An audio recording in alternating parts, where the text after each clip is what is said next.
This video illustrates the concept of gang stalking. Gang stalking is also known as vigilante stalking or cause stalking, and it involves using several different individuals and vehicles to give a person the message that they are being stalked, yet not give them the ability to identify a single perpetrator. I've just bought a video camera, and this is the first time that I've taken it out. Instead of driving away as I normally would, I sit and play with the zoom on the camera. I hadn't realized the cyclist was sitting at the corner. I actually discovered him after I zoomed in on him. So I decided to sit and keep filming. This is something the stalkers didn't expect me to do. Notice the hand movements here. The guy lifts up his hands, points at the car that's approaching.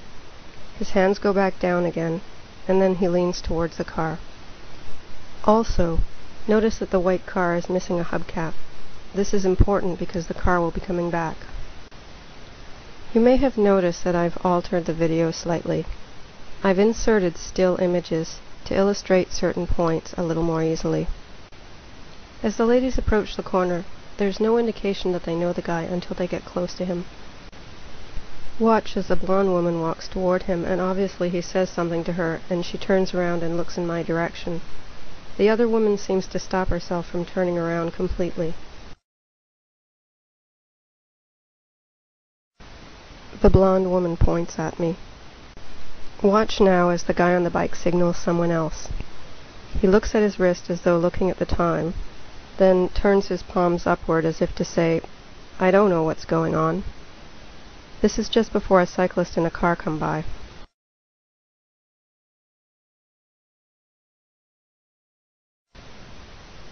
Certain behaviors are repeated in order to let the victim know that something is happening.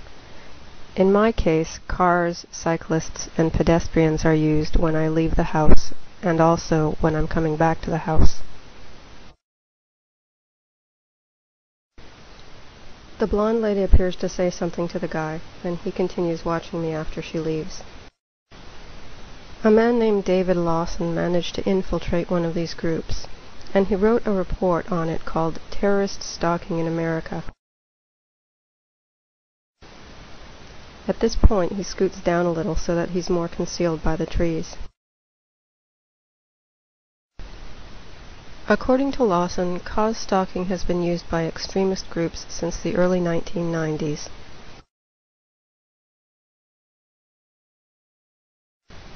This gives the viewer a reminder of how far away the cyclist actually is. There is absolutely no way that he can see that I have a video camera. In fact, if he knew I had a video camera, he wouldn't be sitting there. The only thing he can see is that I'm not driving away. Here comes the white car again, back in the opposite direction. There's no exit in that direction. In order to leave the neighborhood, he has to come back the other way again.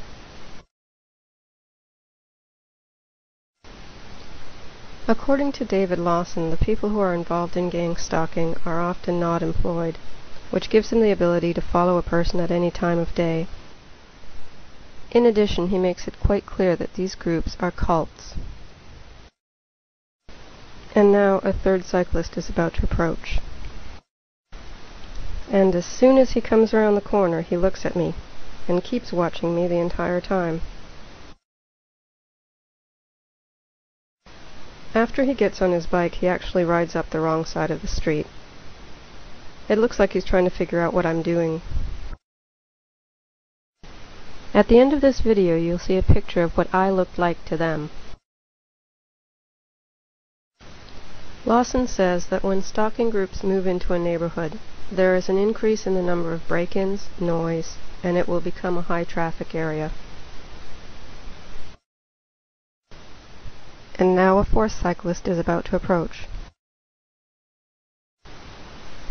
And here comes the same white car a third time. The basic system is alleged to have been developed by the Ku Klux Klan and refined through years of use. The primary characteristic of cause stalking is that it is done by large groups of people.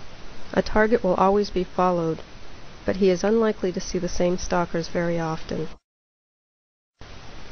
The cyclist has now left.